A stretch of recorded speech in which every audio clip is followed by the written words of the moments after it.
Quero compartilhar com vocês a minha devocional de hoje. É sobre o livro do profeta Ageu, que só tem 2 capítulos, mas é bem profundo. E fala sobre uma das coisas que o Senhor, que incomodou muito a Deus, né? Ver todo o seu povo deixar de adorá-lo, de cuidar das coisas dele, para cuidar para conquistar, para trabalhar. E ele fala muito isso no texto. Ele fala: aplicai os vossos corações nos vossos próprios caminhos. E aí o Senhor, ele, observando que ele não tinha mais essa atenção, ele vai agir para que as pessoas percebam que elas estão insensíveis, mesmo quando as coisas estão dando errado. Precisamos estar atentos. Por que as coisas têm dado errado? Por que as coisas não melhoram? São as minhas ações? Como, né? O que eu não tenho feito também?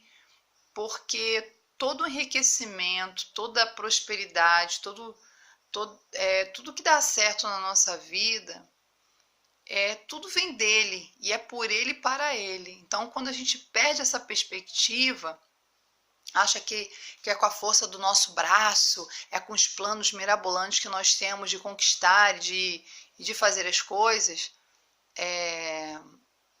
Deus, ele nos chama a atenção, porque ele nos ama e quer ser participante de tudo que acontece conosco.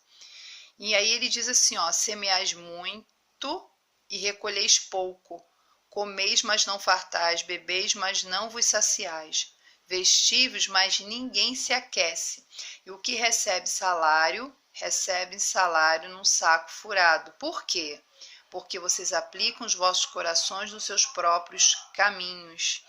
E ele ressalta: a minha casa está deserta.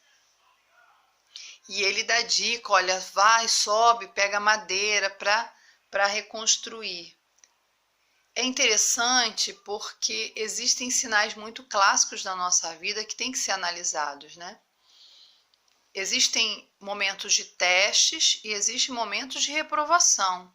Você está no momento de teste ou no momento de reprovação, né? E aí algumas coisas acontecem por esses dois motivos.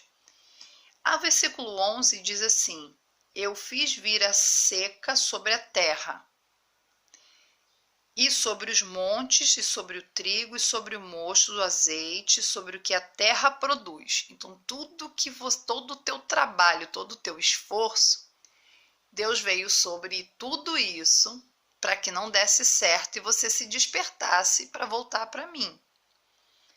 Como também sobre os homens, e sobre os animais, e sobre o trabalho das suas mãos, ou seja, até os homens. Às vezes a gente vê uma série de enfermidades, uma série de acontecimentos ruins, e a gente precisa estar atento, né, para identificar qual o real problema, qual é o que Deus está exigindo da gente.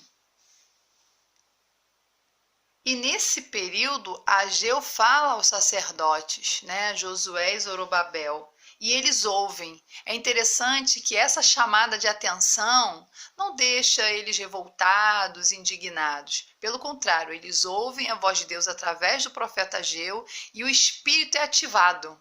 É isso que o Senhor quer fazer conosco nessa manhã. Ele quer ativar o nosso espírito para a gente retomar as orações, retomar o jejum, retomar a santificação, porque sem santificação nós não veremos a Deus.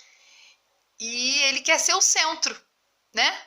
É a primícia da manhã, a primícia das nossas vidas. É isso que o Senhor deseja de nós. Quem há entre vós que, tendo ficado, viu essa casa na sua primeira glória?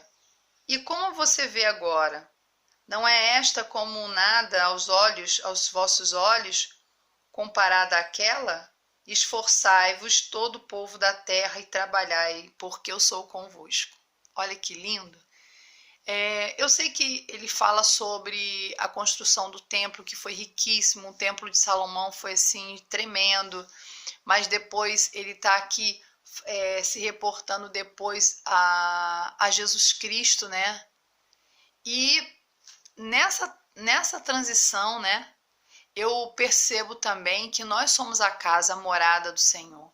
E precisamos nos cuidar, precisamos zelar por isso. Talvez nessa manhã Deus esteja chamando a sua atenção sobre o cuidado com a casa real, com o seu coração, como ele anda, o que fala, o que come, o que veste, porque tudo isso nos identifica, né?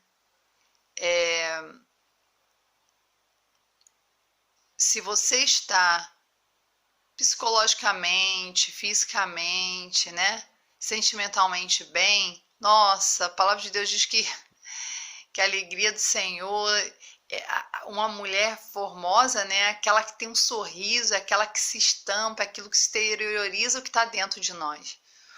Então, se você está bem, as suas respostas, a sua conduta é de muita alegria, de muita satisfação, mesmo no meio de algumas tribulações, dificuldades. Então, o que eu quero chamar a atenção é que esse templo é você, que essa morada é você. Você precisa se cuidar, você precisa, nem vou dizer que você precisa se amar, porque amar o próximo é amar a si mesmo, é caminhar. Então, assim, estamos indo para 2020, precisamos resgatar os perdidos da casa de Israel, né? O povo que se perdeu, o povo que se desviou, que tem desejo de voltar, mas não tem forças, e abriu mão de Deus para poder viver sua vida do jeito que queria, com os desejos da carne, né? Como diz o Freud, deixou o id liderar, né? Mas no nosso governo, quem precisa governar na nossa vida, nossa alma, nosso espírito é o Senhor Jesus Cristo. Então vamos refletir sobre isso, se agarrar a isso, porque ele diz que todo aquele que se volta para ele está com ele, né? E ele pergunta: há ainda semente no celeiro? Nem a videira, nem a figueira, nem a romeira, nem a oliveira tem dado seu fruto, mas a partir desse dia eu os abençoarei. Então se agarre a essa promessa e viva plenamente. Celebre a vida. 2020 é um momento de celebrar a vida, milagres acontecendo, porque dizem que Jesus não está mais curando por causa da nossa incredulidade, dos nossos desvios de princípios. Eu acredito também nisso, mas se ele nos chama a atenção porque ele quer nos resgatar, ele nos ama. Então, ó, beijo, fica com Jesus.